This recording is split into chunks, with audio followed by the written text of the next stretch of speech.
So what is this mess? It is a Marshall Guv'nor pedal.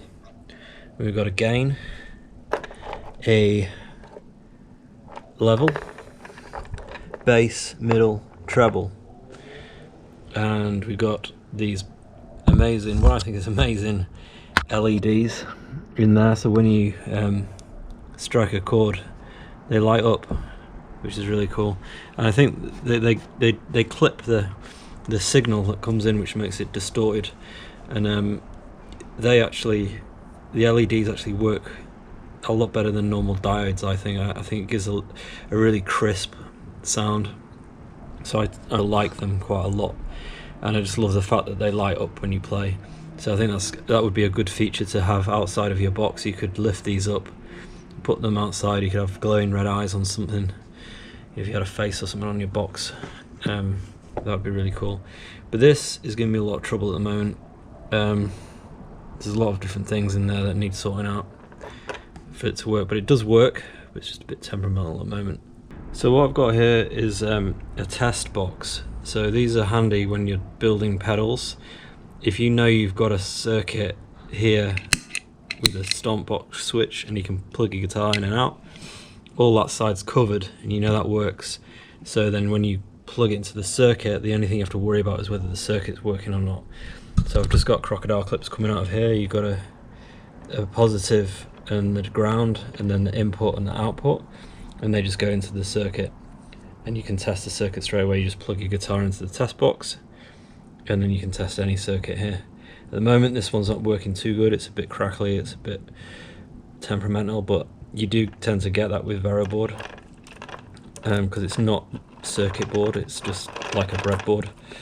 But to me it's simple and easy to make, and I get a lot of fun making these because it's you know, it's something that's quite complicated, but I'm making it from scratch. I'm not building kits, I'm making these from scratch. So there you go, quick tip of the day.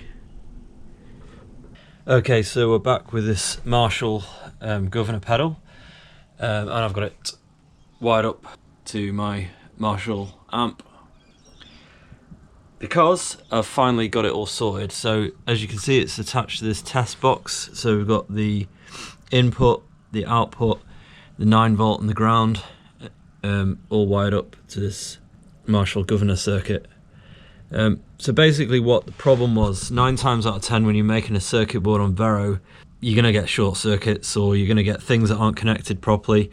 So basically what I did, I turned it over and I resoldered every single point on it, just to make sure everything was definitely soldered together and there's no solder bridges or joins.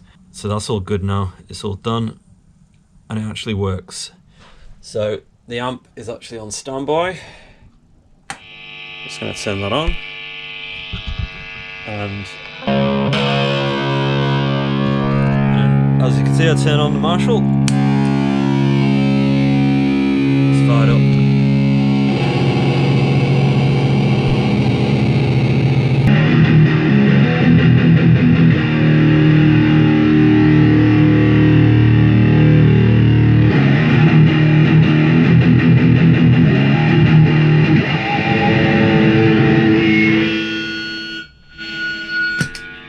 So as you can see here, this is the artwork that I'm going to use for this pedal. I work in Adobe Illustrator. I basically have like a guide that I go with, so I've decided to put like the knobs here, LED there, the switch there, and basically I'll use this, I'll print this out and use it as a bit of a drill guide as well. So I'm drilling the holes in the enclosure, it'll be all like where I want it to be. I'm sticking with like the original design of the Guv'nor pedal because I want it like the original 1989 kind of style, in a very small kind of box, so hopefully it will all fit in and I'll have my own Marshall Guv'nor. Basically what I'm going to do, I'm going to paint the top of the enclosure white, so that this, and then I'm going to paint it on a clear sticker, so then these bits are clear and they'll show the white through, because I can't obviously print in white, and it's going to be a sticker, this is all going to be black. So the enclosure will be like that. Hopefully that's going to work out, we'll see what happens, but that's my plan for it. But that's basically how I design my enclosure decals, or whatever you want to call them, all in Adobe Illustrator. Okay, so I was showing the design for my Marshall Guv'nor pedal. This is clear sticker paper, and I just laser printed the design onto it.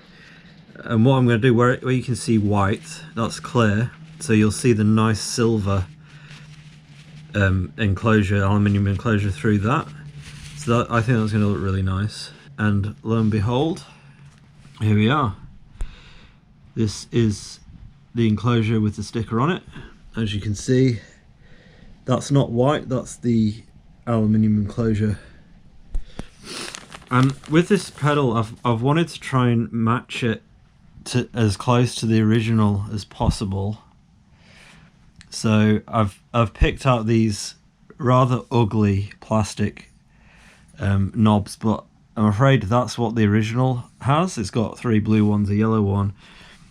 I have given it a nice chrome LED, one thing that we can say looks nice, but I mean, that's eventually what it's going to look like. The original 1988 Guv'nor pedal. Whether it sounds exactly like it or not, I don't know, but I mean, to my ear, it's pretty good. I buy high quality jacks just because, you know, you want to eliminate anything going wrong, really. So I'm going to put my jacks in there. That's the DC, that's going to go in there.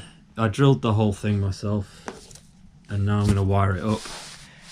Get my soldering iron out, get my wire, have a go at putting this thing together, and hopefully it'll work.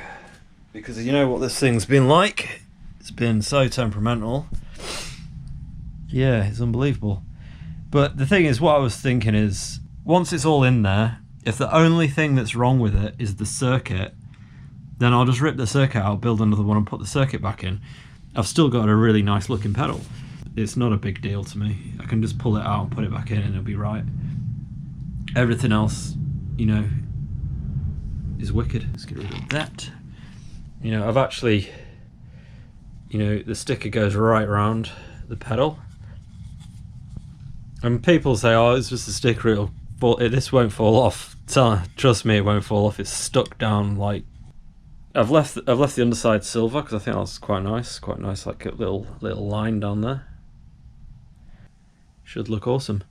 Right, I'm going to get my soldering iron out and put all this kit together and then plug it in to the Marshall with the Marshall. Okay, I said I wasn't going to film myself soldering this together because it'll distract me, but I just thought I'd show a little bit of me putting wires together. These are my wire clippers, wire snippers, all essential tools when you're putting a pedal together. My soldering iron's just up there. Slowly going through a wiring sheet. This is called off-board wiring because obviously you're working off the board. So the wiring that happens inside the box, yep, that's called off-board wiring. And what I tend to have the thought of doing is doing all the off-board wiring and not even putting it in the box, just make sure it works and then put it in the box. Because honestly, when it's in the box and you have to take it out of the box again, it's a right faff. So sometimes I just think, just wire the whole damn thing up and then put it in the box. I know you got to take out the LED and all the rest of it, but whatever, it's just, yeah. I'm going to use as well, I'm going to use a 2.2K, because a lot of people use 4.7K resistors for their LEDs. I'm gonna go balls out of the bag here. I'm gonna use a 2.2K resistor for this LED, so 3mm LED. I'm going to put a 2.2K resistor on it. Hopefully the LED will be a bit brighter because it's not got so much resistance on it. So, alright, just a bit of an update on this. I've got half the circuit hanging out and potentiometers are in. It's starting to look a bit more like a pedal. I've got pins and needles because I'm kneeling down. It's probably not the greatest position to put myself in. But we're getting there. I don't know how I'm gonna do this. It's looking like a mess. Okay, so it's all wired up, it's all done. There we go. It does work, but the one problem I've got is the LED doesn't work. So I think maybe something wrong with my resistor, or maybe the LED just didn't work anyway. I should have tested it with my multimeter. So we've got a working effect.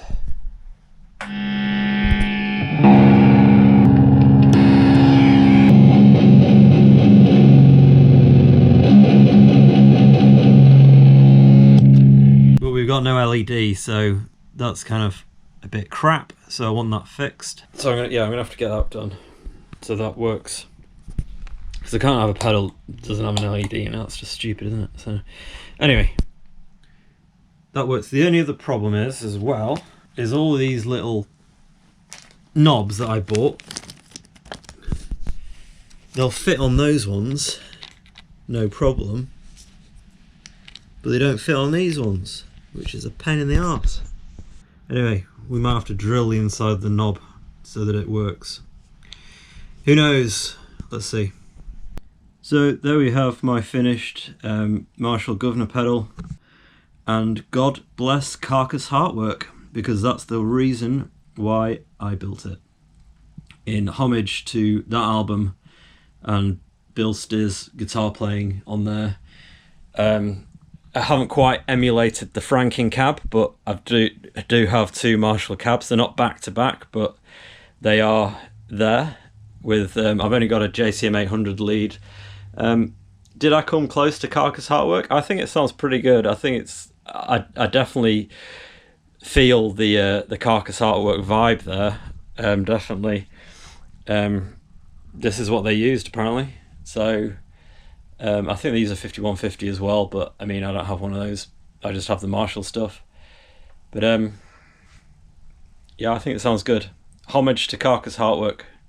Okay, so the setup today is two Marshall speakers, 4x12 AVT speakers. They're like not top of the range, but they're kind of budget speakers. They're okay, they're fine. I've got SM57, SM57. I kind of pick the best speaker that I think, the bottom ones on here are the best because they've been modded. They're not stock from this AVT. This one's just got standard AVTs, and I found that this one was the best speaker. I run through this mixing desk. It's a Behringer mixing desk. So we've got one SM57 on channel 1, the other on channel 2, and then they're split through two monos, and they go into my laptop and record the sound. That's how I record the sound that you're hearing. That's the setup. I mean, I could play any gig, any concert with this kind of setup. You know, a large venue. I like to test stuff on concert standard kit, so we know how good these things would sound like if we were doing a gig, or if we were going into a recording studio and we wanted to record ourselves as a band. And so the guitar sounds that you hear are going to be those, should be as good quality as you would get on a record. I'm going to do some tests where I'm not recording onto my laptop. I'm going to do some tests where I'm going to record onto a 4-track tape machine, because I've got some pedals that, I mean, like this one was in, you know, this one was originally from 1988, so technically I should record that on tape as well, but I'm not quite ready with that stuff. Anyway, I'm waffling. I'm going to get back down to this, and we're going to do a test of this Guv'nor pedal.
guitar playing is bloody horrible, I know, but I've been very, very out of practice, so I don't play that much anymore. Sonically, it was just all over the place.